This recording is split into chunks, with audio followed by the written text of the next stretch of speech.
Dealing with people who don't respect you. You know that moment when someone throws a disrespectful remark at you out of nowhere? Maybe you're in a meeting, sharing an idea you've spent days preparing, and a coworker casually dismisses it with a smirk. Or you're sitting with family, and someone drops a joke that cuts deeper than they pretend it does. Suddenly the room feels tight, your pulse climbs just a little, and you can feel everyone waiting to see how you'll respond. You want to stay calm, but your brain is already choosing between freezing, fighting, or shrinking, and none of those options feel good. But dealing with disrespect doesn't have to be chaotic. You can stay grounded, unshaken, and in full control, even when someone tries to get under your skin. Today we're diving deep into exactly how to master that. Part 1.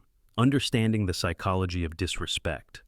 Disrespect rarely appears as a random moment. It is almost always a strategic test, sometimes conscious, sometimes unconscious. People who throw jabs often do so to check your emotional temperature. They want to see if you're reactive, if you're easily thrown off balance, or if you can be pushed into a defensive corner.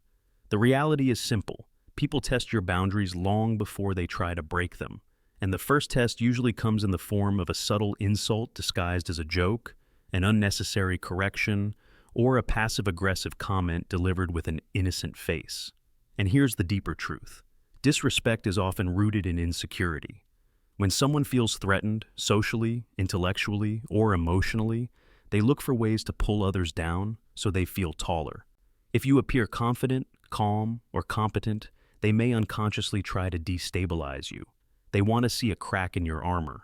They want to confirm that you are not as composed as you appear. And the easiest way to do that is to poke at your self-worth through words. But here's where most people lose control. They rush to explain themselves, hoping to fix the misunderstanding. Or they get angry, thinking a louder tone will restore their authority. Or worse, they laugh nervously, teaching the other person that disrespect is acceptable as long as it's disguised as humor.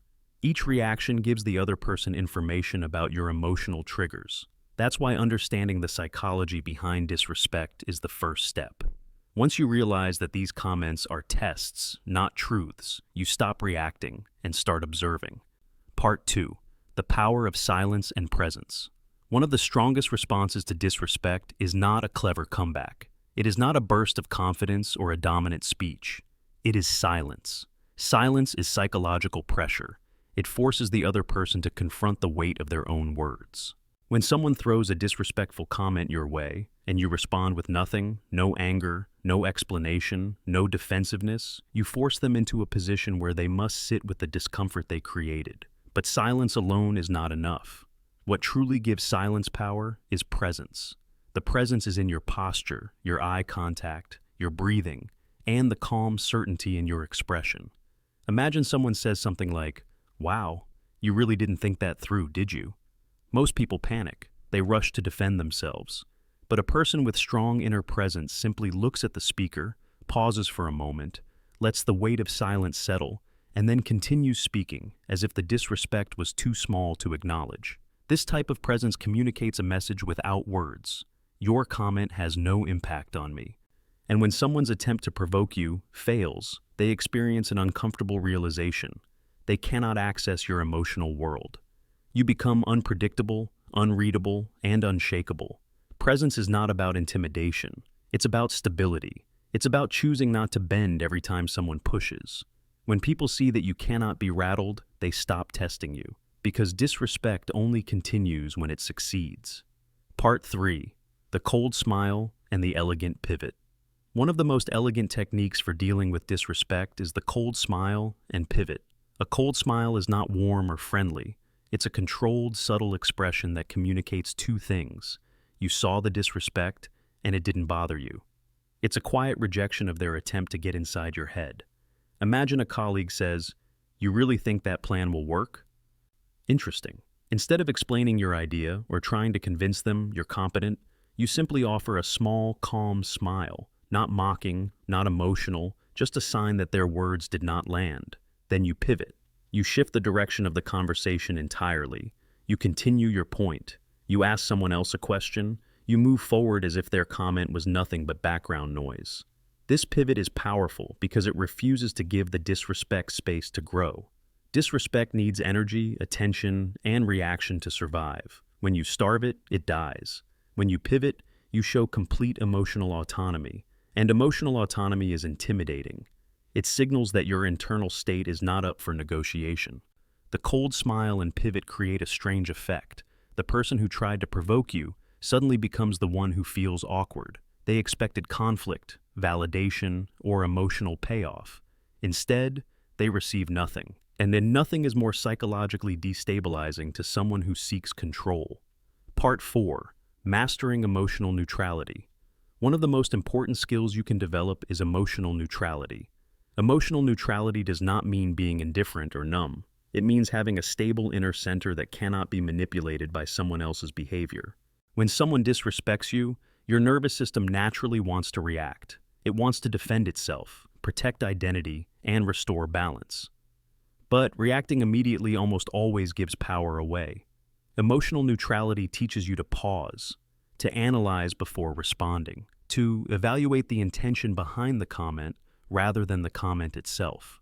When someone disrespects you and you remain emotionally neutral, you create an environment where you are in control of the tempo. You decide when to speak. You decide how to interpret the situation. You decide what matters. And the moment you decide, you reclaim your power. Emotional neutrality also creates psychological contrast. When someone is trying to get a rise out of you and you stay calm, they begin to look emotional instead. Their attempts appear desperate. Their comments seem childish. Their behavior becomes visible to everyone around. Neutrality is a mirror. It reflects a person back to themselves. In this calm space, you gain clarity. You see the deeper reasons behind the disrespect. You notice the insecurity, the anxiety, the frustration, or the jealousy behind the words. And once you see that, the sting disappears. You can only be hurt by someone when you misinterpret their intention as truth. Emotional neutrality gives you the ability to separate the two. It lets you see disrespect not as a personal attack, but as a confession of someone else's internal struggle. Part 5. Setting boundaries with precision. There comes a point where silence, presence, and calm responses are no longer the complete solution. When disrespect repeats itself, you don't ignore it. You don't explode either. You set a boundary with precision, with calmness, and with zero emotional leakage. A boundary delivered with anger becomes an argument. A boundary delivered with neutrality becomes a rule. Imagine a relative making the same cutting joke for the third time. This time, instead of brushing it off or pretending you're okay with it, you wait. You wait until the conversation is calmer, until the audience is gone, until emotions are cool. Then, in a steady voice, you say, "I know you like to joke, but I don't appreciate jokes about my career. Let's keep that off the table. No apology, no explanation, no softness added to cushion their ego. You simply state the new rule. A person with good character will understand immediately and respect your request.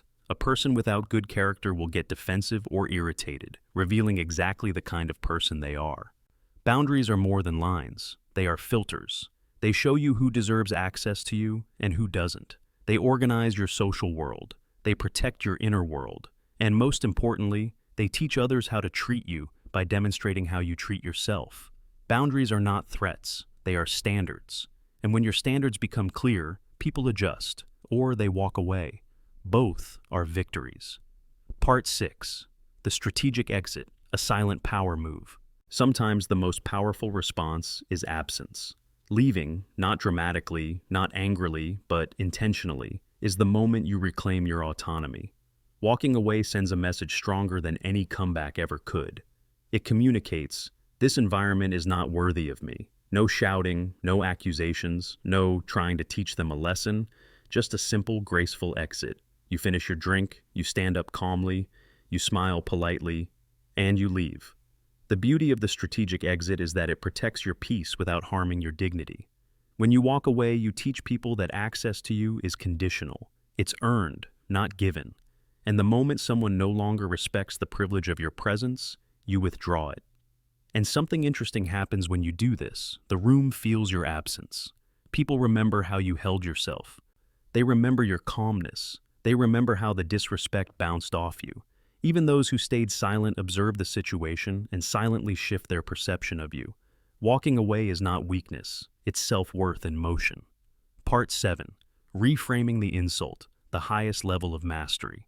Now we arrive at the ultimate skill, the one that transforms your entire experience of disrespect.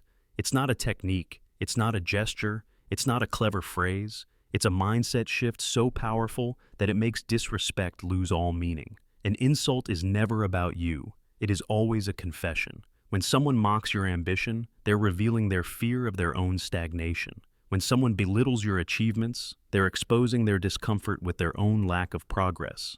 When someone makes a joke at your expense, they're showing you the limits of their emotional maturity. Their words are a mirror reflecting their inner world, not yours.